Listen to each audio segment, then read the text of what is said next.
UK ನ್ಯೂಸ್ಗೆ ಸ್ವಾಗತ. ವೀಕ್ಷಕರೇ, ನಾನು MPM ಶಿವಪ್ರಕಾಶ್. ವಿಜಯನಗರ ಜಿಲ್ಲೆ ಹೂವಿನಹಡಗಲಿ ತಾಲೂಕಿನ ಮಾನೇರ ಮಸಲವಾಡ ಗ್ರಾಮದಲ್ಲಿ ವೀರಭದ್ರೇಶ್ವರ ಸ್ವಾಮಿ ರಥೋತ್ಸವ ವಿಜೃಂಭಣೆಯಿಂದ ಜರುಗಿತು. ದೇವಸ್ಥಾನದಿಂದ ಸ್ವಾಮಿಯ ಉತ್ಸವ ಮೂರ್ತಿಯನ್ನು ಹೂವಿನ ಪಲ್ಲಕ್ಕಿಯ ಭವ್ಯ ಮೆರವಣಿಗೆಯಲ್ಲಿ ಕರೆತಂದು ರಥದಲ್ಲಿ ಪ್ರತಿಷ್ಠಾಪಿಸಲಾಯಿತು.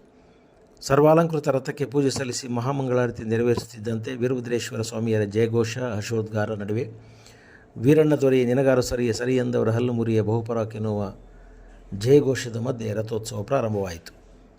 ರಥದ ಬೀದಿಯಲ್ಲಿ ನೆರೆದಿದ್ದ ಭಕ್ತರು ರಥಕ್ಕೆ ಉತ್ತತ್ತಿ ಬಾಳೆಹಣ್ಣು ಎಸೆದು ಭಕ್ತಿಯಿಂದ ಕೈಮುಗಿದರು. ಸಮಾಳ, ನಂದಿಕೋಲು, ಮಂಗಳವಾದ್ಯಗಳು ರಥೋತ್ಸವಕ್ಕೆ ಮೆರಗನ್ನು ತಂದಿದ್ದವು.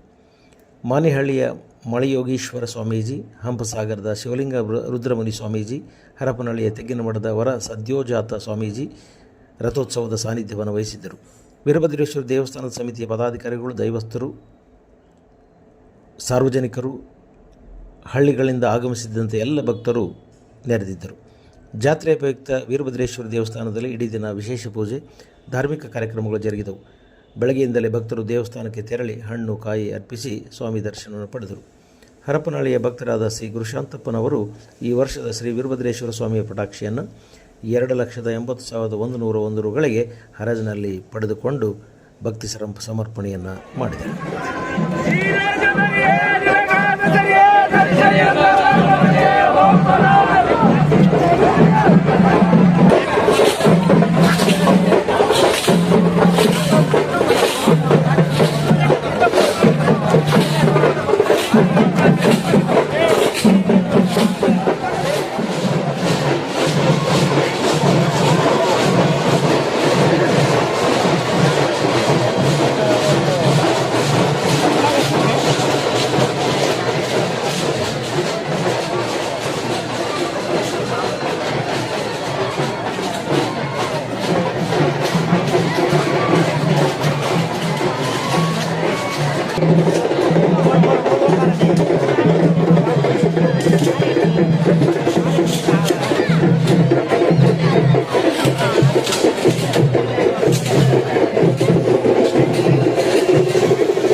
ಸ್ಯಾಮ್ಸಂಗ್ ಐತಿ, ಸ್ವಲ್ಪ ಡಲ್ ಆಗ್ತದೆ.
ಆಕ್ಸಿಡೆಂಟ್ ಬರಲ್ಲ ಅದು